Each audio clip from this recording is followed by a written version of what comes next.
wabarakatuh. Halo semuanya, perkenalkan namaku Zahra Zaratul Sita, absen 35 dari kelas 10B. Pada kesempatan kali ini, aku akan membahas tentang teks hikayat.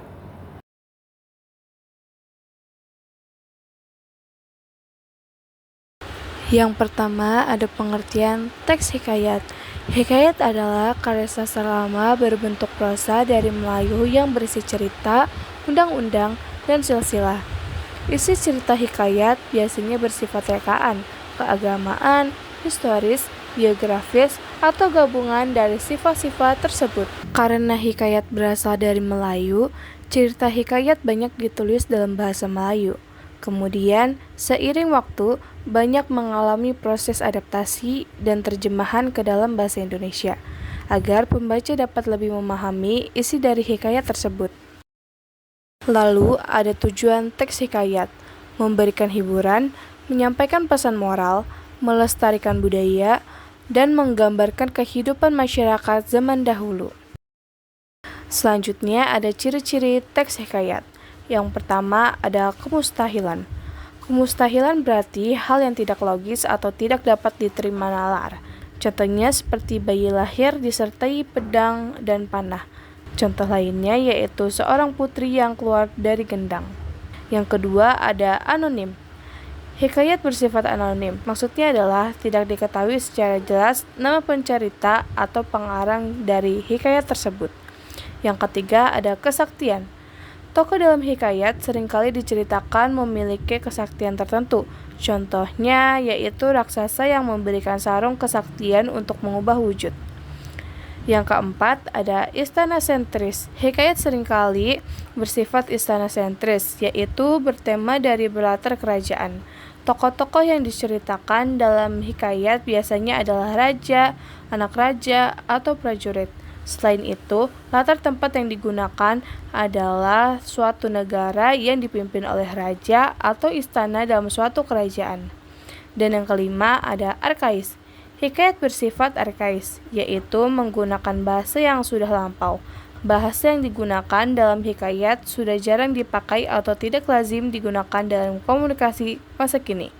Contohnya seperti hatta, titah, upeti, dan bejana. Yang keenam ada statis. Penggambaran dan penulisan kisah dalam hikayat tidak memiliki banyak perbedaan dengan hikayat lain atau hikayat dari negara lain. Unsur, kisah, dan segala hal dalam hikayat memiliki kemiripan antara satu dengan lainnya.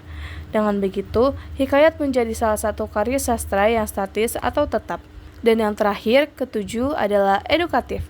Walaupun bersifat mustahil, hikayat biasanya mengandung amanat baik yang dapat dijadikan pembelajaran bagi para pembacanya. Hikayat biasanya menanamkan unsur-unsur edukatif untuk melakukan kebaikan, tenggang rasa terhadap sesama, saling menghargai, dan nilai-nilai kehidupan lainnya. Lalu ada struktur teks hikayat. Yang pertama ada abstraksi. Abstraksi merupakan gambaran besar dari cerita. Bagian inilah yang akan dikembangkan lagi menjadi beberapa macam peristiwa. Dan yang kedua ada orientasi. Selanjutnya, bagian orientasi terkait dengan beberapa aspek seperti aspek tempat atau latar, waktu, dan suasana. Orientasi membantu cerita hikayat agar mudah dipahami pembaca dan menarik. Yang ketiga ada komplikasi.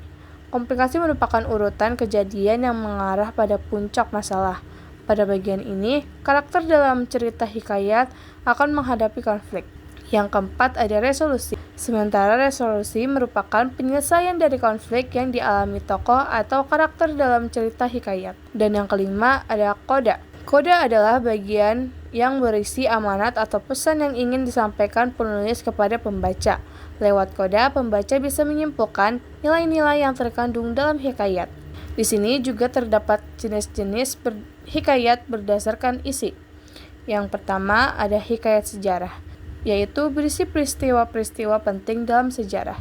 Yang kedua ada hikayat keagamaan, mengandung ajaran dan pesan-pesan agama. Yang ketiga ada hikayat peristiwa, yaitu menceritakan kejadian besar yang penuh keajaiban atau mukjizat. Yang keempat ada hikayat cerita, berfokus pada kisah romansa atau percintaan. Yang kelima ada hikayat biografi, menceritakan kisah hidup seorang tokoh. Yang keenam ada hikayat Melayu. Hikayat yang berunsur keislaman seperti hikayat Hang Tuah dan hikayat Indra Bangsawan. Yang ketujuh ada hikayat Indra. Cerita yang banyak dipengaruhi agama Hindu seperti hikayat Sri Rama dan hikayat Pandawa 5. Yang kedelapan ada hikayat Arab Persia. Hikayat yang menceritakan bertema keislaman karena mayoritas penduduknya beragama Islam. Dan yang kesembilan ada hikayat Jawa. Hikayat yang memandukan pengaruh Hindu dan Islam dengan kemiripan sifat dan tokoh dari India dan Arab seperti hikayat Panji Semirang. Teks hikayat juga terbagi dalam beberapa bentuk, yaitu yang pertama cerita rakyat. Hikayat ini digambarkan dengan jenaka. Biasanya hikayat cerita rakyat menceritakan tentang asal-usul suatu tempat atau benda. Contohnya yaitu hikayat Rangmanyang. Yang kedua ada roman. Hikayat roman berisi tentang hikayat cinta dan kisah rumah tangga. Misalnya hikayat Putrowe Gambak Meu. Yang ketiga ada epos. Seperti namanya, hikayat epos terkisah tentang pahlawanan seseorang. Salah satu contoh epos yang terkenal yaitu hikayat Ramayana. Yang keempat ada tambeh. Hikayat tambeh bercerita tentang pedoman hidup. Maka dari itu, kisahnya seringkali mengandung amanat yang bisa dipetik pembacanya. Contohnya seperti hikayat Tambek 7 Belaah. Yang kelima ada khara. Khara merupakan bentuk hikayat yang berfokus pada seseorang tokoh terpuji. Bentuk hikayat ini juga termasuk dalam jenis hikayat biografi. Salah satu contohnya yaitu hikayat Indra Bangsawan. Dan di sini juga ada nilai-nilai dalam teks hikayat. Yang pertama, nilai moral. Nilai moral merupakan nilai yang berkaitan dengan akhlak atau sikap baik dan buruk manusia. Hikayat banyak mengandung nilai moral yang dapat dijadikan cerminan untuk bersikap dalam kehidupan sehari-hari. Yang kedua ada nilai agama. Nilai agama merupakan nilai yang berkaitan dengan kepercayaan tokoh akan keberadaan Tuhan. Hikayat banyak mengajarkan nilai-nilai keagamaan yang dapat diterapkan dalam kehidupan untuk mempertebal iman. Yang ketiga ada nilai sosial. Nilai sosial merupakan nilai yang berkaitan dengan relasi antar manusia. Melalui hikayat, kita bisa banyak belajar mengenai nilai-nilai sosial yang dapat melatih kita menjadi manusia yang dapat bersosial dengan sesama manusia lainnya dengan baik. Yang keempat ada nilai budaya. Nilai budaya merupakan nilai yang berkaitan dengan adat istiadat atau kebiasaan di suatu wilayah tertentu. Karena hikayat berasal dari Melayu, kita bisa banyak belajar mengenai kebudayaan Melayu dengan membaca hikayat. Dan yang terakhir, di sini saya memberi contoh teks hikayat yang berjudul Abu Nawas dan Lalat. Oke, segitu saja yang bisa saya sampaikan. Terima kasih.